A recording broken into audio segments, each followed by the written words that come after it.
خون جما دینے والے پانی میں اکثر کئی کلومیٹر کا فاصلہ تیر کر بھی کرنا پڑتا ہے۔ دونوں ملکوں کی فوجوں میں سے کسی کی نظر میں آئے تو گولیوں کا نشانہ بن سکتے ہیں۔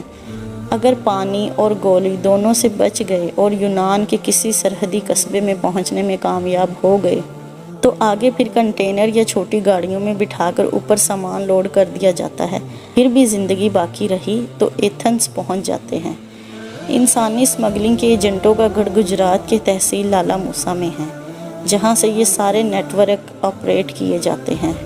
ضلع گجرات کا بچہ بچہ ان ایجنٹوں کو جانتا ہے۔ ہاں مگر FIA والے لا علم رہتے ہیں۔